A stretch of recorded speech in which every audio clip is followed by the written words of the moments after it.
Hello and welcome back to another Short Legacy League video, Mono Black Helm versus Black White Scam Initiative. Joel kept 6 cards and Zach kept 7. Zach will be on the play tonight, and he'll lead off with a Marsh Flat. He'll search more than likely for a scrub land here, just to get some Black-White mana on the board.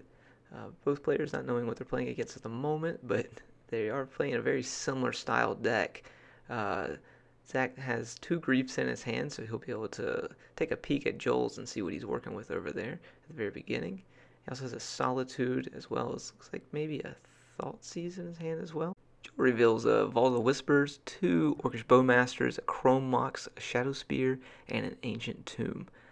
So Zach will probably take one of the Bowmasters here, as it's really not too big of a deal. A Chrome Mox could slow him down a little bit, and holy shit, it's happened.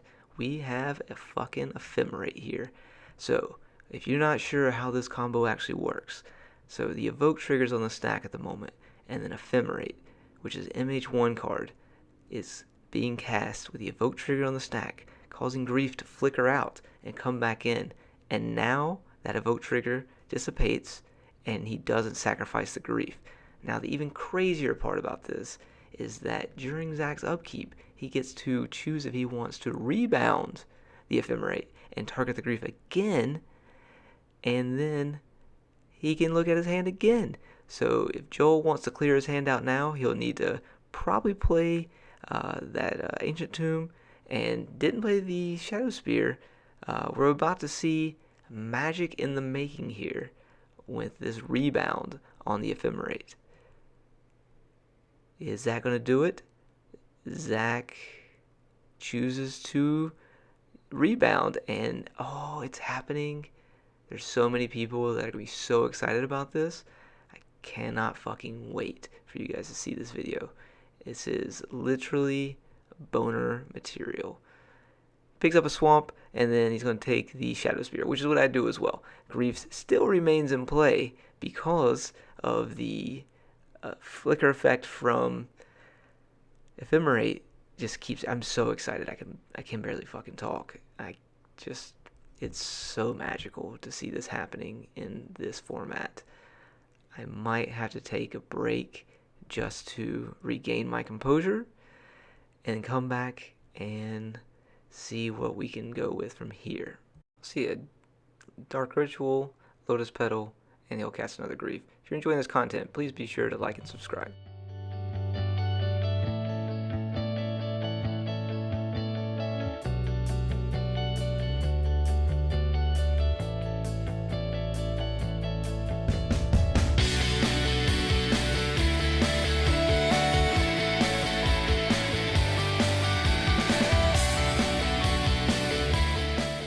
Going into game number 2, both players have kept 6 cards. Joel will be on the play this time, and we'll see how he leads off. Now that he gets to attack first on Zach's hand, we're going to see, it looks like an Ancient Tomb, Chrome Mox. What are we imprinting under the Chrome Mox? Only God knows until we know. It's going to be a Shielders Edict. Alright, sounds good. And it's probably going to pass the turn since he has Opposition Agent mana up, and hope that Zach is going to try and fetch into it. We'll see where we go from here. Does Zach have a basic? Yes, he does. Alright. Oppo Agent countered for the moment. Lotus Petal. And Zach is reaching over to the right to get a pen. And, alright. Ancient Tomb, Vault of Whispers, and a Chrome Mox are in play. He has 4 mana. He could technically cast a Helm here, a Leyline here. He could leave up the mana for the Opposition Agent. Let's see what he chooses to do here. 2 mana, Hymn to Torok. That is pretty good, but Zach has a Dark Ritual, and it looks like a Seasoned Dungeoneer in his hand. Can't quite tell what the rest of it looks like. Maybe there's an Ephemerate there, which is pretty fucking hot. We're going to see an Oppo Agent from a Dark Ritual with Zach. So 2 cards out of his hand. He'll take the last 2, which is, whew, that's pretty good to hit. But we have a Solitude And I wonder why Zach didn't just play. Oh, he doesn't have white mana. Alright, so we got the Oppo out. And now Joel can't search his deck for anything. I don't know if he's playing Beseech. I don't think he's playing any fetch lands. We'll see him tap and untap some mana, and then he's going to take 2 damage from the Ancient Tomb, and he's going to show an Oppo agent of his own, which we pretty much knew about from turn 1, just based on how he kept his hand. Alright, so the Oppo agent, Ephemerate, is in his hand. Seasoned Dungeoneer is also in his hand. No clear mana to get it out at the moment, so we'll see. Zach finally remembered his untap step, but then sometimes that happens when you're deep in the tank trying to figure out how you're going to beat an opposing opposition agent. With no white mana, a Lotus Petal that can make it, and a swamp. Joel patiently waiting, praying to the magic gods. As you can see, we're going to see Solitude pitching Ephemerate. Well, that's another combo that could have just happened, and he could have kept that on the board, but he chose not to. We'll see how this plays out. Zach's going to attack for 3 with the Oppo and pass back to Joel. Joel still has 4 mana and a few good cards. He does have a Shieldred's Edict in his hand, it looks like. Joel passes back. Another Oppo agent for Zach. A little tough on mana here, but he does have pressure on board. And it's going to pass back to Joel.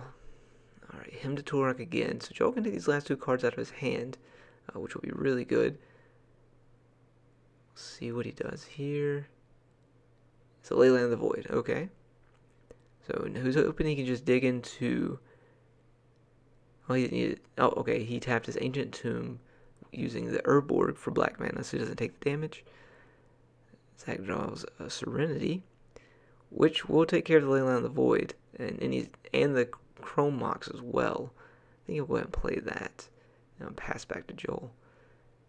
Joel still does have that Helm to Torok in his hand, and now he drew the Shieldred's Edict, it looks like. So, doubled him with a Shieldred's Edict. It's not a bad way to be.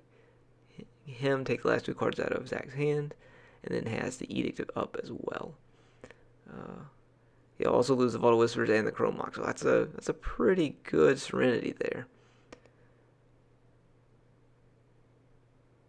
Wonder if he can take that back for a minute, just so he can tap mana to cast the Shieldred's Edict. Oh, there's going over state-based effects with the Leyline of the Void. Alright, see an Edict here. Oppo's off the board, board's clear. Zach has another Oppo in hand, but not enough mana to cast it yet. I wonder... Oh, shit, he has 3 Dark Rituals. I thought he had a Helm there. Well, Joel has a ton of mana now, and Zach has to wonder if he needs to play... Oh, he's testing the waters to see if he needs to play around the Oppo. He does not. He'll fetch a second time. Let's see if he gets another white mana or a black mana. He's going to get a Scrubland. That sounds good. He's got 1 of each. So, Zach can cast an Oppo at the end of turn. Protect it. Let's see what we have here. Dauthi Voidwalker for 2 black mana. That works. Shadow can't block the Oppo. So, Zach plays the Oppo. And see if he draws a land for turn. Doesn't. Oppo in for 3. Joel's on a 2-turn clock now. Hopefully he can make something come of this.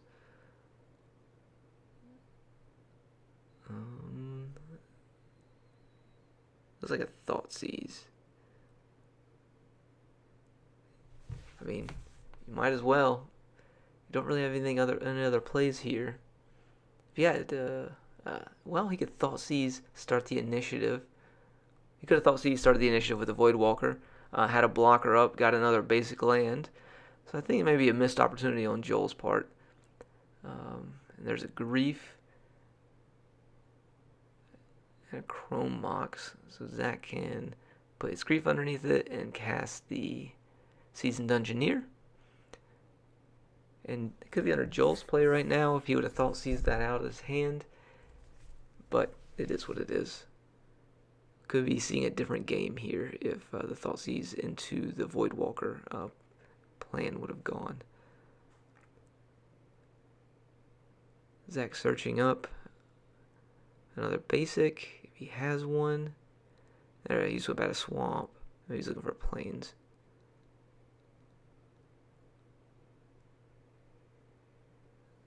Let's check again.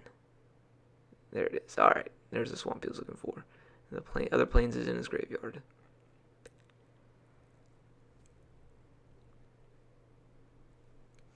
We'll see. Zach attacked for 3, which put Joel down to 3. There will be a trigger from the Seasoned Engineer, having a chance for it to explore. If it explores a non-basic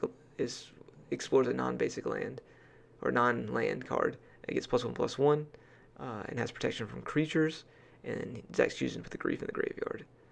Alright, Joel goes down to 2, so the Ancient Tomb is turned off for multiple mana. He's getting a text from somebody, taking a peek real quick.